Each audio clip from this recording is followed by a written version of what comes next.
Collins ELT Readers, in association with the Amazing People Club.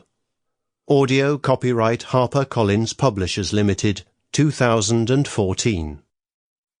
Amazing Aviators. Level 2. Joseph-Michel Montgolfier, the man who helped humans to fly. All my life, I was an inventor. I designed the first hot air balloons. My brother Etienne and I made it possible for humans to fly through the air. I was born on the 26th of August, 1740, in Annonay, in the Ardèche region of central France. My father, Pierre, owned a company which made paper in the town.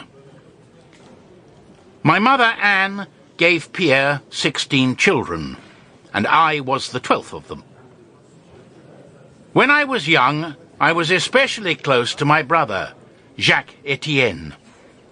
Etienne, we all called him that, was the 15th child. He was 5 years younger than me, but we were interested in the same things. In later years, we worked together.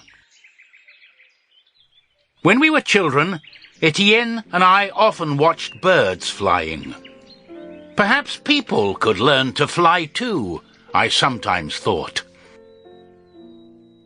I had the mind of an inventor at an early age, and people called me a dreamer.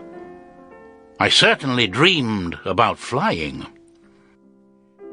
Etienne's mind was more practical than mine.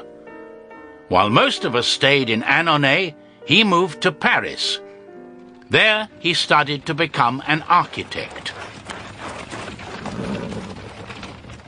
However, he returned to us in 1772 when our eldest brother, Raymond, died. Raymond had been the manager of the family's paper-making business after my father's retirement.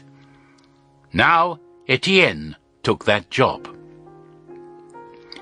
Etienne was a very successful businessman, and as a result, our family became rich.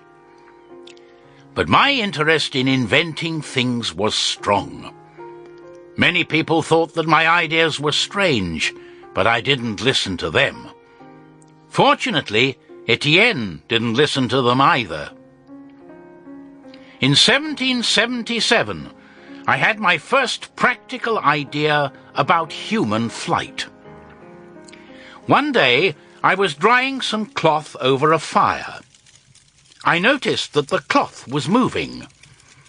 The hot air from the fire was lifting parts of it. I knew then that hot air was lighter than cold air, so I asked myself a question. Could hot air inside something that was heavier than air lift that thing off the ground? It was an idea that stayed in my mind. In 1782, I was living in Avignon. I was interested in military planning at that time. I started to think about flying soldiers. Why was the idea of flying soldiers a good one? There were several reasons. For example, a soldier could fly over a battlefield. He could look down and see where his enemy's soldiers were. That could help his own army.